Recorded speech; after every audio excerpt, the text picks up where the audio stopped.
Hello, हाय। मैं आप सभी का वेलकम करता हूं हमारे यूट्यूब चैनल के ऊपर नेम्ड बाय संतोष स्टेम 19। देखिए, लास्ट के अंदर हमने कहाँ तक स्टडी किया था। जनरली लास्ट के अंदर अपन ये स्टडी कर रहे थे कि किसी भी कंडक्टर के अंदर अपन मैग्नेटिकल फील्ड किस तरीके से प्रोड्यूस कर सकते हैं। तो हमने ये पॉइंट भी लिखी थी, वहाँ पर ये क्लियर किया था कि किसी भी कंडक्टर के अंदर अपन करंट बेसिकली मैग्नेटिकल फील्ड के कारण दो तरीके से प्रोड्यूस कर सकते हैं। एक तो क्या होता है कि आप कंडक्टर को स्टेशनरी रखो और उसके पास के अंदर मैग्नेट को मूव कराओ, जिसके कारण बेसिकली इस कंडक्टर के सराउंडिंग के अंदर मैग्नेटिकल फील्ड लाइंस चेंज होगी और इस कंडक्टर के अंदर एक करंट प्रोड्यूस हो जाएगी, जिसे अपन क्या कहेंगे, इंड्यूस करंट कहेंगे। तो एक मेथड था, इस मेथड को क्या कहते हैं, रिलेटिव मोशन बिटवीन कंडक्टर। यहाँ पे अपन ने टर्म यूज किया था सर्किट एंड मैग्नेट। दूसरा देखो प्रोसीजर क्या है कि अगर अपन एक और तरीके से भी अपन किसी कंडक्टर के सराउंडिंग के अंदर मैग्नेटिकल फील्ड चेंज कर सकते हैं। जैसे ही मैग्नेटिकल फील्ड चेंज होगी तो उसके सराउंडिंग के अंदर करंट प्रोड्यूस हो जाएगी। तो अपन का दूसरा मेथड क्या है, by changing current in a coil. कि अगर अपन किसी कोयल के अंदर अगर अपन करंट के अमाउंट को कम या ज़्यादा कर देंगे, उसके कारण भी किसी और कंडक्टर के अंदर इंड्यूस करंट प्रोड्यूस हो सकती है। सिंपली अपन कहे तो करंट, मगर उस करंट को अपन इंड्यूस करंट ही कहेंगे, क्योंकि ये करंट पहले कंडक्टर के अंदर प्रेजेंट नहीं होती है, मैग्नेटिज्म के कारण प्रोड्यूस होती है। तो अभी हम क्या करते हैं, तो देखो यहाँ पे एक सेटअप लिखा हुआ है। आपको जनरली क्या उठाने हैं, आपको दो बेसिकली कंडक्टर सर्किट्स उठाने हैं। एक सर्किट क्या है, इस तरीके से लग रहा है जैसे अपन का सोलेनोइड सर्किट था, और हमने उसको किसके साथ कनेक्ट कर दिया, बैटरी के साथ कनेक्ट कर दिया। और दूसरा सर्किट स्टेशनरी सर्किट उसके सराउंडिंग के अंदर रखना है। दोनों सर्किट के अंदर कोई मोशन नहीं होगी, हम सिर्फ क्या करेंगे, बैटरी के अंदर वोल्टेज को कम ज़्यादा करेंगे या रेजिस्टेंस को कम ज़्यादा करेंगे। अगर अपन को करंट की अमाउंट को कम या ज़्यादा करना है तो अपन इस सर्किट के अंदर एक और चीज़ अपन को ऐड करनी पड़ेगी। वो बेसिकली क्या होगी,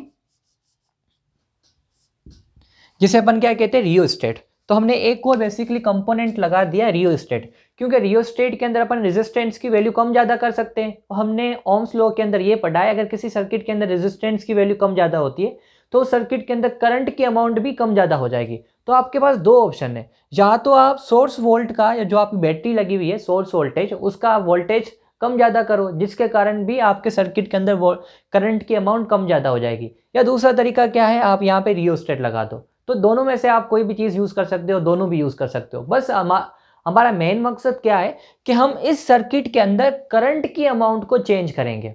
हमने ये भी पढ़ा था कि कभी भी किसी कंडक्टर के अंदर अगर करंट मूव करती है तो उसके सराउंडिंग के अंदर मैग्नेटिकल फील्ड प्रोड्यूस हो जाती है। अगर आप करंट की डायरेक्शन को रिवर्स करोगे तो मैग्नेटिकल फील्ड की डायरेक्शन भी रिवर्स हो जाएगी। दूसरा हमने क्या पढ़ा था कि इन द केस अगर आप इस कंडक्टर के अंदर बेसिकली करंट की अमाउंट को भी ज़्यादा या कम करोगे तो मैग्नेटिज्म में या मैग्नेटिकल फील्ड जो प्रोड्यूस हुई है वो भी कम या ज़्यादा प्रोड्यूस हुई थी। मैंने आपको ये बताया था कि ये वाली चीज़ अपन को पढ़नी नहीं है, सिर्फ आप समझने के लिए समझ लेना, क्योंकि ये चीज़ आप अच्छे तरीके से 12th क्लास के अंदर स्टडी करोगे। तो फिर से आप सुन लो वो पॉइंट कि अगर अपन किसी कंडक्टर के अंदर करंट की अमाउंट को कम या ज़्यादा करेंगे तो मैग्नेटिज्म की अमाउंट भी कम या ज़्यादा होगी। अगर करंट की अमाउंट ज़्यादा होगी तो मैग्नेटिकल फील्ड भी ज़्यादा प्रोड्यूस होगी। अगर करंट की अमाउंट कम होगी तो मैग्नेटिकल फील्ड भी कम प्रोड्यूस होगी। तो हम क्या करते हैं, इस वाले कंडक्टर के अंदर करंट की अमाउंट को कम या ज़्यादा करेंगे। तो जैसे अपन करंट की अमाउंट को कम या ज़्यादा करेंगे, उस कंडीशन के अंदर क्या हो जाएगा, यहाँ पे मैंने आई लिखा है, आई का मतलब क्या होता है, करंट। अगर अपन करंट की अमाउंट को कम या ज़्यादा करेंगे तो यहाँ पे जो मैग्नेटिकल फील्ड प्रोड्यूस हो रही है वो भी कम या ज़्यादा हो जाएगी। हमने इस कंडक्टर को इसके पास में रखा है, तो ये बेसिकली ये कंडक्टर इसके पास में जब ज़्यादा करंट होगी तो बहुत ज़्यादा मैग्नेटिकल फील्ड्स होगी, जब कम होगी तो कम मैग्नेटिकल फील्ड्स आएगी। जैसे ही मैग्नेटिकल फील्ड में चेंजिंग आ जाएगी, तो हमने ये पढ़ा था कि जब भी किसी कंडक्टर के सराउंडिंग के अंदर मैग्नेटिकल फील्ड के अंदर चेंजिंग आ जाती है तो उस कंडक्टर के अंदर करंट प्रोड्यूस हो जाएगी। फिर इस कंडक्टर के अंदर एक करंट प्रोड्यूस हो जाएगी, जिस करंट को अपन क्या कहेंगे, इंड्यूस करंट कहेंगे, जो अपन ने एक डिवाइस लगाएंगे गैल्वेनोमीटर, जो एक डिफ्लेक्शन शो करेगा। तो दूसरा तरीका क्या है, क्या अपन किसी कोयल के अंदर करंट की अमाउंट को चेंज कर कर पास वाले कोयल के अंदर करंट प्रोड्यूस कर सकते हैं। तो आपके 1 मार्क क्वेश्चन के अंदर आइदर आप आरबीएससी के स्टूडेंट हो या सीबीएसई के स्टूडेंट हो, आपको ये क्वेश्चन पूछा जा सकता है कि किसी भी कंडक्टर के अंदर इंड्यूस करंट कितने तरीके से प्रोड्यूस हो सकती है।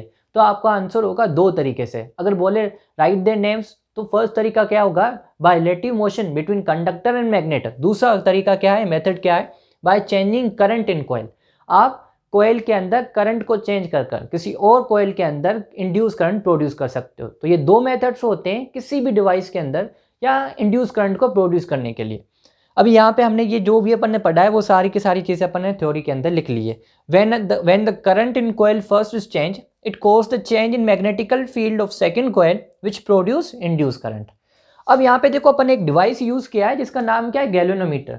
कल भी मैंने आपको बताया था कि गैल्वेनोमीटर क्या है, एक डिवाइस है जो करंट को मेजर करने के लिए यूज़ किया जाता है। हमने इलेक्ट्रिसिटी वाले चैप्टर के अंदर पढ़ा था कि करंट को मेजर करने के लिए तो ए मीटर यूज़ किया जाता है। फिर ए मीटर और गैल्वेनोमीटर में फ़र्क क्या है कि ए मीटर सिर्फ अमाउंट को मेजर करता है, ये गैल्वेनोमीटर करंट के अमाउंट के साथ साथ उसकी डायरेक्शन को भी बताता है।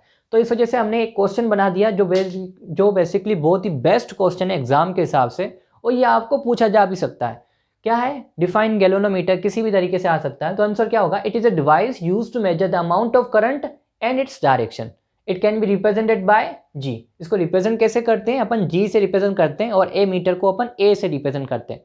तो अभी देखो इस बार आरबीसी और सीबीएसई के अंदर दोनों के अंदर एमसीक्यूज पैटर्न के क्वेश्चंस आते हैं। इस हिसाब से अगर आपको ये पूछे ऐसा कौन सा डिवाइस होता है जो करंट को मेजर करने के लिए यूज़ किया जाता है, तो आपका आंसर होगा ए मीटर। ऐसा कौन सा डिवाइस होता है जो करंट की अमाउंट के साथ उसकी डायरेक्शन को भी बताता है, तो अपन का आंसर क्या होगा, गैल्वेनोमीटर। ये मैंने कल भी एक्सप्लेन किया था, आज भी कर लिया। ओके, नेक्स्ट अपन का टॉपिक है फ्लेमिंग राइट हैंड रूल। जैसे हमने फ्लेमिंग लेफ्ट हैंड रूल पढ़ा था, वहां पे अपन ने क्या पढ़ा था, FBI। मैं किसकी बात कर रहा हूँ, फ्लेमिंग लेफ्ट हैंड रूल के बारे में बात कर रहा हूँ, जो हमने प्रीवियस वीडियो के अंदर पढ़ा है। इन द केस अगर आपने वीडियो नहीं देखी तो ऊपर एक लिंक शो होगी, उस पर आप क्लिक करके पीछे जा सकते हो। तो फ्लेमिंग लेफ्ट हैंड रूल के अंदर हमने क्या पढ़ा था कि वहां पे बेसिकली थंब फोर्स को बताता है, फोर फिंगर मैग्नेटिकल फील्ड को बताती है, और आपकी मिडल फिंगर करंट को बताती है। अब ये बेसिकली ये rule Fleming right hand rule के अंदर थोड़ी मॉडिफिकेशन हो जाएगी। अगर आप ध्यान देकर सुनोगे या कॉन्सेप्ट के हिसाब से सुनोगे तो दोनों आपको लर्न करने के अंदर बहुत ईजीनेस हो जाएगी। देखो हम ये पढ़ते हैं कि फोर्स के कारण ही मोशन होती है। तो अभी फ्लेमिंग राइट हैंड रूल क्या कहता है कि इस रूल के अंदर भी आपको आपका राइट हैंड यूज करना है, उसके थंब, फोर फिंगर और मिडिल फिंगर तीनों को आपको क्या कर देना है, म्यूचुअली परपेंडिकुलर कर देना है। ये मैंने आपको पहले बताया था, म्यूचुअली परपेंडिकुलर का मतलब क्या होता है, फ्लेमिंग लेफ्ट हैंड रूल के अंदर बताया था। अब यहाँ पे आपका जो थंब होगा वो किस चीज को रिप्रेजेंट करेगा, मोशन ऑफ कंडक्टर। जो आपकी फोर फिंगर होगी वो आपके मैग्नेटिकल फील्ड को रिप्रेजेंट करेगी, और जो आपकी मिडल फिंगर होगी जो आउटवर्ड भी हो सकती है इनवर्ड भी हो सकती है, मतलब ये आपकी किस चीज के बारे में बताएगी, इंड्यूस करंट के बारे में बताएगी। तो ये तीनों चीजें आपको लर्न रखनी है। थंब मूवमेंट ऑफ कंडक्टर या मोशन ऑफ कंडक्टर को बताएगा, फोर फिंगर मैग्नेटिकल फील्ड को बताएगी, और मिडल फिंगर आपके इंड्यूस करंट को बताएगी। अगर तीनों के बीच में अगर अपन डायग्राम बनाएंगे तो ये बेसिकली थंब के लिए क्या है, ये मोशन है, मैग्नेटिकल फील्ड है, और ये इंड्यूस करंट है। देखो ये इंड्यूस करंट क्या है, आपकी तरफ आ रही, तो इस हिसाब से ब्लैक कलर से अपन लिख दिया। बेसिकली अपन के 2 डायमेंशन में अपन इस तरीके से रिप्रेजेंट कर सकते हैं, मगर इंड्यूस करंट, मोशन और मैग्नेटिकल फील्ड तीनों के तीनों परपेंडिकुलर टू वन अनदर। अब देखो अपन की जो फ्लेमिंग लेफ्ट हैंड रूल है और फ्लेमिंग राइट हैंड रूल है, ये जनरली अपन को क्या बताते हैं कि अगर कोई कंडक्टर मतलब कोई कंडक्टर इन द केस उसमें करंट फ्लो हो रही है और वो किसी मैग्नेट के प्रेजेंस के अंदर है, तो उसके ऊपर फोर्स कितनी लगेगी। अगर सपोज करो किसी मैग्नेट के बीच में अगर कंडक्टर मूव करता है तो करंट कितनी प्रोड्यूस होगी, इसके बारे में हमारे को बहुत अच्छी इन्फॉर्मेशन बताते हैं। रीज़न क्या होता है, हमने देखो ये पढ़ा है कि बेसिकली मैग्नेट के अपोजिट बॉल एक दूसरे को रिपेल करते हैं। जब रिपेल करेंगे तो एक फोर्स लगेगी जिसे अपन मैग्नेटिक फोर्स कहते हैं। अभी हमने ये भी पढ़ा है कि किसी कंडक्टर के अंदर अगर आप मैग्नेट करंट मूव करवाते हो तो उसके सराउंडिंग के अंदर भी एक मैग्नेटिकल फील्ड प्रोड्यूस हो जाती है। तो सपोज करो यहाँ पे क्या थे, 2 मैग्नेट थे, बीच में अपन ने एक कंडक्टर रख दिया। अब कंडक्टर के अंदर अपन करंट फ्लो करवाते हैं, तो करंट के कारण अभी कंडक्टर नहीं रहेगा, अब ये मैग्नेट बन जाएगा। तो एक मैग्नेट दूसरा मैग्नेट एक दूसरे को आइदर अट्रैक्ट करेंगे या तो रिपेल करेंगे। तो जब अट्रैक्शन या रिपल्शन होगी तो इसके ऊपर फोर्स लगेगी। तो फोर्स किस डायरेक्शन के अंदर लगेगी, वो अपन को फ्लेमिंग लेफ्ट हैंड रूल और फ्लेमिंग राइट हैंड रूल दोनों अपन को हेल्प करते हैं फोर्स की डायरेक्शन बताने के लिए। अब ये चीज़ भी नोट रखनी है कि जो अपन का नेक्स्ट टॉपिक है उसके अंदर अपन फ्लेमिंग लेफ्ट हैंड रूल पढ़ेंगे। जनरेटर किसके प्रिंसिपल के ऊपर वर्क करता है, इंड्यूस करंट के ऊपर वर्क करता है, जो बेसिकली उसके अंदर अपन Fleming right hand rule use करेंगे। इन द केस अगर आपको कोई भी डाउट है तो फिर से आप वीडियो देखें और Fleming left hand rule please देखिए, क्योंकि अपन की जो नेक्स्ट वीडियो है वो पूरी की पूरी फ्लेमिंग लेफ्ट हैंड रूल के ऊपर डिपेंडेंट है। इन द केस अगर आपको नहीं वो समझ में आया हुआ है तो आप कमेंट करके पूछ भी सकते हो और वीडियो आप देख भी सकते हो, अदरवाइज आपको मोटर का टॉपिक अच्छे तरीके से समझ में नहीं आ सकता। Good by two all of you. I hope so कि आज आपको ऑडियो की क्वालिटी बहुत अच्छी मिलेगी, क्योंकि कुछ स्टूडेंट्स कंप्लेन कर रहे थे कि सर आपकी ऑडियो की क्वालिटी अच्छी नहीं आती, इसी वजह से आज माइक्रोफोन यूज़ किया है। अभी भी अगर ऑडियो की क्वालिटी के अंदर कुछ दिक्कत आ रही है तो आप कमेंट करके मुझे बता सकते हो। Good by two all of you.